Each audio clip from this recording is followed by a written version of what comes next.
देखें, पीटीआई को असूली तौर पर जिस तरह उनके नंबर्स ज्यादा हैं, उनको हुकूमत बनाने के लिए कहा जाना चाहिए, लेकिन आपने उनका तर्ज सियासत देख लिया है कि वो किसी से बात करना नहीं चाहते। देखिए, पीटीआई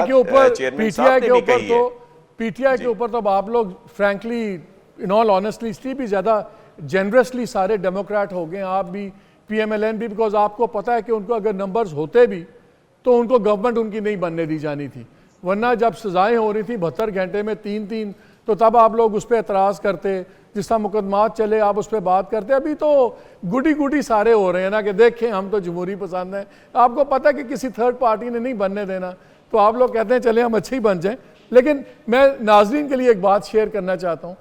नाजरीन, ये भी कुछ चीज़ें बड़ी इंटरेस्टिंग डेवलप हो रही हैं कि आपको नज़र आएगा कि आने वाले हफ्तों में, मैं महीनों की बात नहीं कर रहा, हफ्तों में आपको कंसेशंस नजर आएंगी पीटीआई के लिए, चेयरमैन इमरान खान के लिए नहीं। उनकी चीज़ों का फैसला अगले 4-5 माह के अंदर होगा, फिर हमें कोई ट्रेंड पता लगेगा। लेकिन ये एक डिसीजन लिया गया है कि पीटीआई को एज ए पार्टी रिलीफ दिया जाए और चीज़ें हों, और फिर देखें कि आगे क्या रिप्रोचमा बनता है। कि हम सडनली वो आज उनका आएगा जी नई शराइत हमने रख दी हैं और ये वो, क्या एमक्यूएम इस पोजीशन में है कि कोई नई शर्तें रखे पीएमएलएन के सामने? पीपल्स पार्टी तो समझ आती है, ये अचानक जो कि जी हमें, या पहले भी उन्होंने बड़ी मज़ेदार शर्त रखी जी आईनी तरमीम पे, पीएमएल एग्री कर गई, उनको पता आईनी तरमीम करने की किसी के पास वोट बैंक ही नहीं है, सो इसलिए बड़ा सेफ मुतालबा था, वो हो गया।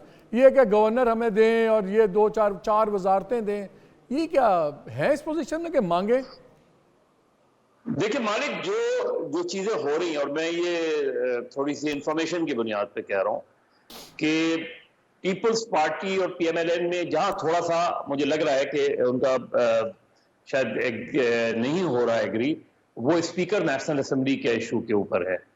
चेयरमैन सेनेट और प्रेसिडेंट के इलेक्शन में पीएमएलएन हैज एग्रीड। स्पीकर वो चाह रहे हैं कि चूंकि उन्होंने हुकूमत और वो चलनी है, इसलिए स्पीकर उनका होना चाहिए। जो पंजाब का गवर्नर की बात है, कुछ मिनिस्ट्रीज की बात है, लेकिन सिंध के गवर्नर पे इंसिस्ट नहीं कर रही पीपल्स पार्टी। दूसरे फाइनेंस मिनिस्टर के मसले पर भी जो मैंने मालूम किया तो यही कहा गया कि जी चूंकि हमने ऑलरेडी ये कह दिया है कि पीएमएलएन गवर्नमेंट बनाए, तो ये उनकी मर्जी है कि वो फाइनेंस मिनिस्टर किसको लाएं, फॉरेन मिनिस्टर किसको लाएं, क्योंकि हमने तो उन्हें सपोर्ट कर दिया है। अब देखिए, आइडियली तो सूरत हाल अगर हमारे यहाँ ज़ाहिर डेमोक्रेटिक वैल्यूज बहुत स्ट्रांग होती, तो आइडियली तो ये है कि जो सिंगल लार्जेस्ट पार्टी इमर्ज होकर आई है, तो जिस तरह पीपल्स पार्टी पीएमएलएन को सपोर्ट करने को तैयार है, उसी तरह पीपल्स पार्टी पीटीआई को भी सपोर्ट कर सकती है कि अगर उनको चांस मिलता है एक माइनॉरिटी गवर्नमेंट के तौर पे भी वो काम कर सकते हैं। लेकिन जाहिर है वो आइडियल सिचुएशन नहीं है, उसमें सभी की गलती है। असल चीज जो डिले हो रहा है और सरप्राइज डिले हो रहा है, वो पीएमएलएन की तरफ से हो रहा है, जिससे खदशात ये पैदा हो रहे हैं कि शायद पीएमएलएन के अंदर कोई डिफरेंस ऑफ ओपिनियन है। और क्योंकि पीपल्स पार्टी तो सिर्फ उस ग्राउंड पे उनसे बात करिए, जाहिर है मिनिस्ट्रीज का मसला नहीं है, वहां पे कोई डिफरेंस ऑफ ओपिनियन नहीं है।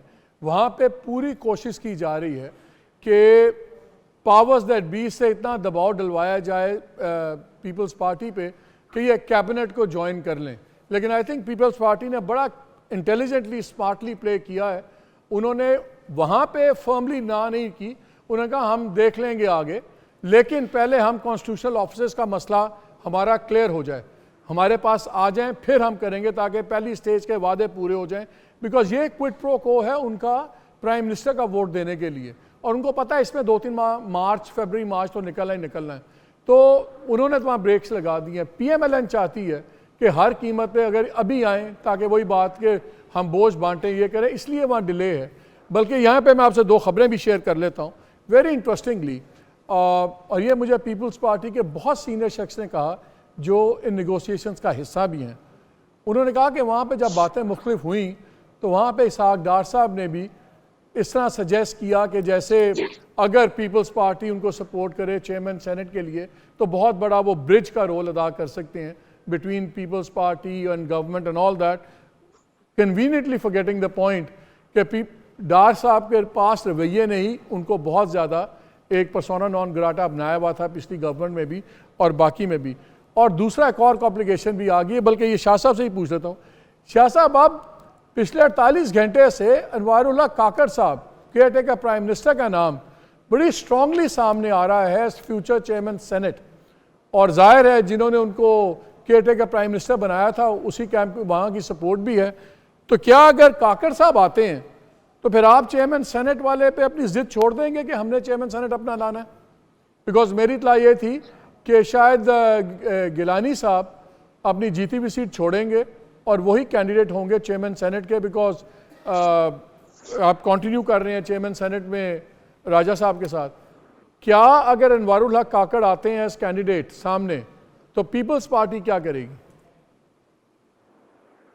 देखिए, हम तो अपनी बात करेंगे, जो भी हमारे डिमांड्स जैसे आप बता रहे हैं हमारी तो वो होगी। बाकी उसके बाद अगर जो चीज़ हमें तय होती है उसमें हमारा नॉमिनी आएगा।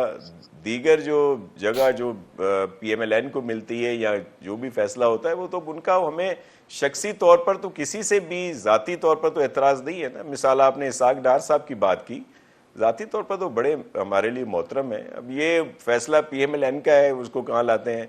और आप जो केयर टेकर प्राइम मिनिस्टर साहब की बात कर रहे हैं वो बहुत अच्छे इंसान हैं, बड़े काबिल आदमी हैं।